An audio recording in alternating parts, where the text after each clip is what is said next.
ਪਤੀ ਪਤਨੀ ਦੋਵੇਂ ਹੀ ਸੰਕਲਪ ਅਤੇ ਸਪਤਪਦੀ ਦੇ ਮਾਧਿਅਮ ਤੋਂ ਇੱਕ ਸੰਸਕਾਰਵਾਨ ਪਰਿਵਾਰ ਅਤੇ ਉੱਤਮ ਅਤੇ ਸਮਰਥ ਸਮਾਜ ਦੀ ਸਿਰਜਣਾ ਦਾ ਪ੍ਰਣ ਲੈ ਕੇ ਗ੍ਰਹਿਸਥ ਆਸ਼ਰਮ ਵਿੱਚ ਪ੍ਰਵੇਸ਼ ਕਰਦੇ ਹਨ। ਇਨ੍ਹਾਂ ਸੰਕਲਪਾਂ ਨੂੰ ਜੀਵਨ ਭਰ ਯਾਦ ਰੱਖਣ ਅਤੇ ਹਮੇਸ਼ਾ ਪਾਲਣਾ ਕਰਦੇ ਰਹਿਣ ਵਿੱਚ ਹੀ ਵਿਆਹੁਤਾ ਜੀਵਨ ਦੇ ਅਲੌਕਿਕ ਆਨੰਦ ਦੀ ਪ੍ਰਾਪਤੀ ਸੰਭਵ ਹੈ।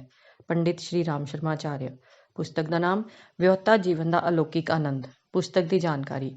ਕਿਸੇ ਵੀ ਵਿਅਕਤੀ ਦੇ ਜੀਵਨ ਵਿੱਚ ਵਿਆਹ ਇੱਕ ਮਹੱਤਵਪੂਰਨ ਘਟਨਾ ਹੁੰਦੀ ਹੈ। ਪਰਿਵਾਰ ਹੀ ਸਮਾਜ ਦੀ ਉੱਨਤੀ ਦਾ ਆਧਾਰ ਹੁੰਦੇ ਹਨ। ਵਿਆਹ ਦੀ ਸਮਾਜਿਕ ਮਹੱਤਤਾ ਨੂੰ ਦੇਖਦੇ ਹੋਏ ਇਹ ਜ਼ਰੂਰੀ ਸਮਝਿਆ ਗਿਆ ਹੈ ਕਿ ਪਤੀ ਪਤਨੀ ਦੇ ਪਰਿਵਾਰ ਅਤੇ ਸਮਾਜ ਦੀ ਹਾਜ਼ਰੀ ਵਿੱਚ ਗੌਰਵਮਈ ਸਮਾਰੋਹ ਦੇ ਆਯੋਜਨ ਕੀਤੇ ਜਾਣ ਤਾਂ ਜੋ ਇਸ ਪਵਿੱਤਰ ਬੰਧਨ ਨੂੰ ਸਮਾਜਿਕ ਮਾਨਤਾ ਮਿਲ ਸਕੇ। ਵਿਆਹ ਸੰਸਕਾਰ ਦਾ ਮਹੱਤਵ ਅਦੁੱਤੀ ਹੈ। ਇਨ੍ਹਾਂ ਸੰਸਕਾਰਾਂ ਦਾ ਪਤੀ ਪਤਨੀ ਦੇ ਮਨ ਉੱਤੇ ਅਜਿਹਾ ਅਮਿੱਟ ਪ੍ਰਭਾਵ ਪੈਂਦਾ ਹੈ ਜੋ ਕਠਿਨ ਸਮੇਂ ਤੇ ਸਹੀ ਮਾਰਗ ਦਿਖਾਉਂਦਾ ਹੈ। ਵਿਆਹ ਇੱਕ ਅਧਿਆਤਮਿਕ ਸਾਧਨਾ ਹੈ। ਇਹ ਇੱਕ ਅਜਿਹਾ ਪ੍ਰੇਮ ਹੈ ਜੋ ਪਵਿੱਤਰਤਾ, ਤਿਆਗ ਅਤੇ ਬਲੀਦਾਨ ਦੀ ਉੱਚ ਭਾਵਨਾ ਨਾਲ ਕੀਤਾ ਜਾਂਦਾ ਹੈ। ਵਿਆਹ ਦੋ ਆਤਮਾਵਾਂ ਦਾ ਮਿਲਾਪ ਹੁੰਦਾ ਹੈ। ਇਸ ਦੇ ਰਾਹੀਂ ਪਤੀ ਪਤਨੀ ਆਪਣੀਆਂ ਕਮਜ਼ੋਰੀਆਂ ਨੂੰ ਦੂਰ ਕਰਕੇ ਇੱਕ ਦੂਜੇ ਦੇ ਪੂਰਕ ਬਣਦੇ ਹਨ। ਪਰਿਵਾਰ ਵਿੱਚ ਸਾਰੇ ਇੱਕ ਦੂਜੇ ਦੇ ਪ੍ਰਤੀ ਸਨੇਹ, ਸਹਿਯੋਗ ਦੀ ਭਾਵਨਾ ਤੋਂ ਖੁਦ ਕਸ਼ਟ ਉਠਾਉਣ ਲਈ ਤਿਆਰ ਰਹਿੰਦੇ ਹਨ। ਪਰ ਸਤਰੀ ਦੇ ਤਿਆਗ ਦਾ ਤਾਂ ਕਹਿਣਾ ਹੀ ਕੀ, ਉਹ ਤਾਂ ਤਿਆਗ ਦੀ ਪ੍ਰਤੱਖ ਮੂਰਤ ਹੁੰਦੀ ਹੈ। ਪਤਨੀ, ਭੈਣ, ਬੇਟੀ ਅਤੇ ਮਾਂ ਦਾ ਹਰ ਤਰ੍ਹਾਂ ਤੋਂ ਉਸਦਾ ਤਿਆਗ ਪਰਿਵਾਰ ਨੂੰ ਅਲੌਕਿਕ ਆਨੰਦ ਤੋਂ ਭਰ ਦਿੰਦਾ ਹੈ। ਪਰ ਅੱਜ ਕੱਲ੍ਹ ਲੋਕ ਬਿਊਟੀ ਪਾਰਲਰਾਂ ਵਿੱਚ ਅਤੇ ਸਿਨੇਮਾ ਘਰਾਂ ਵਿੱਚ ਘੰਟਿਆਂ ਬੱਧੀ ਬਿਤਾ ਸਕਦੇ ਹਨ ਅਤੇ ਵਿਆਹ ਸੰਸਕਾਰ ਨੂੰ ਕੁਝ ਮਿੰਟਾਂ ਵਿੱਚ ਹੀ ਪੂਰਾ ਕਰਨਾ ਚਾਹੁੰਦੇ ਹਨ। ਸੰਸਕਾਰ ਦੇ ਪ੍ਰਤੀ ਉਦਾਸੀਨਤਾ ਤਾਂ ਇਸ ਹੱਦ ਤੱਕ ਪਹੁੰਚ ਗਈ ਹੈ ਕਿ ਉਸ ਨੂੰ ਬੋਝ ਸਮਝ ਕੇ ਕਿਸੇ ਤਰ੍ਹਾਂ ਸੰਪੂਰਨ ਕੀਤਾ ਜਾਂਦਾ ਹੈ।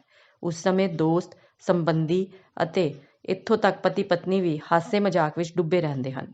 ਇਸ ਤੋਂ ਇਲਾਵਾ ਵਿਆਹ ਵਿੱਚ ਬਹੁਤ ਸਾਰੀ ਕੁਰੀਤੀਆਂ ਵੀ ਜੜ ਜਮਾਏ ਬੈਠੀਆਂ ਹਨ ਅਤੇ ਇੱਕ ਦੂਜੇ ਦੀ ਦੇਖਾ ਦੇਖੀ ਵੱਧਦੀ ਹੀ ਜਾ ਰਹੀ ਹੈ। ਲੰਬੀ ਚੌੜੀ ਬਾਰਾਤ, ਬੈਂਡ ਬਾਜਾ, ਰੋਸ਼ਨੀ, ਆਤਿਸ਼ਬਾਜ਼ੀ ਆਦਿ ਤੇ ਬਿਨਾਂ ਸੋਚੇ ਸਮਝੇ ਖਰਚ ਕੀਤੇ ਜਾਂਦੇ ਹਨ।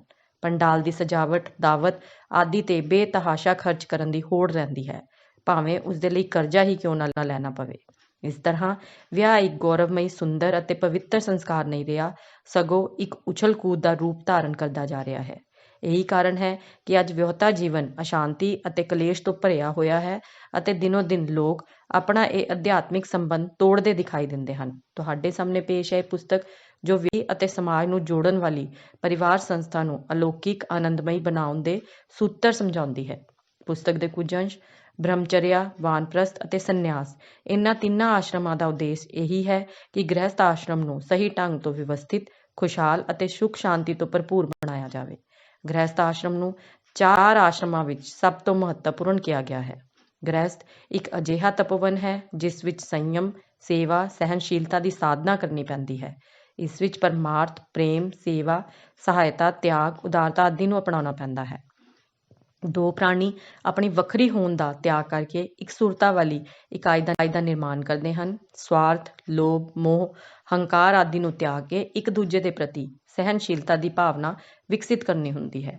ਦਹੇਜ ਦੇ ਇਸ ਦਾਨਵ ਦਾ ਵਿਰੋਧ ਹਰ ਵਿਅਕਤੀ ਨੂੰ ਹਰ ਪੱਧਰ ਤੇ ਕਰਨਾ ਚਾਹੀਦਾ ਹੈ, ਪਰ ਅਣਵਿਆਹੇ ਲੜਕੇ ਲੜਕੀਆਂ ਨੂੰ ਤਾਂ ਇਸ ਨੂੰ ਪੂਰੀ ਤਰ੍ਹਾਂ ਸਮਾਪਤ ਕਰਨ ਦਾ ਸੰਕਲਪ ਲੈਣਾ ਚਾਹੀਦਾ ਹੈ।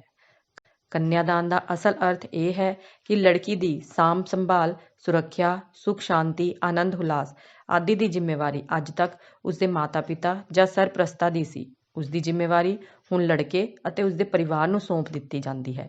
ਪਤੀ ਅਤੇ ਪਤਨੀ ਦੋਵੇਂ ਹੀ ਗੱਡੀ ਦੇ 2 ਪਹੀਏ ਵਾਂਗ ਹਨ ਅਤੇ ਬਰਾਬਰ ਹੀ ਹੈ। ਦੋਨਾਂ ਨੂੰ ਸੱਚੇ ਮਿੱਤਰਾਂ ਵਾਂਗ ਇੱਕ ਦੂਜੇ ਦੇ ਪ੍ਰਤੀ ਨਿਸ਼ਠਾ ਅਤੇ ਇਮਾਨਦਾਰੀ ਤੋਂ ਪ੍ਰੇਮ ਸੰਬੰਧ ਰੱਖਣਾ ਚਾਹੀਦਾ ਹੈ।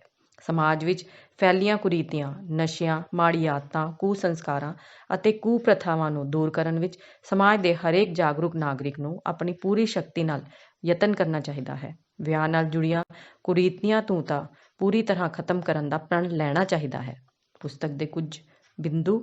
ਗ੍ਰਹਿਸਥ ਆਸ਼ਰਮ ਦਾ ਮਹੱਤਵ, ਵਿਆਹ ਦਾ ਉਦੇਸ਼, ਪਰਿਵਾਰ ਸੰਸਥਾ ਦੀ ਉਪਯੋਗਤਾ, ਵਿਆਹ ਸੰਸਕਾਰ ਦਾ ਮਹੱਤਵ, ਪਰਿਵਾਰਕ ਪੰਚਸ਼ੀਲਾਂ ਦੀ ਪਾਲਣਾ, ਵਿਆਹ ਦਾ ਸਰੂਪ, ਵਿਆਹ ਸੰਸਕਾਰ ਤੇ ਦਹੇਜ ਦਾਨਵ ਦੀ ਮਾੜੀ ਨਜ਼ਰ, ਜਾਗਰਿਤ ਅਤੇ ਸੰਸਕਾਰਵਾਨ ਲੜਕੇ ਲੜਕੀਆਂ ਦੀ ਜ਼ਿੰਮੇਵਾਰੀ, ਕੰਨਿਆਦਾਨ ਅਤੇ ਦਹੇਜ ਦਾ ਫਰਕ ਸਮਝੋ।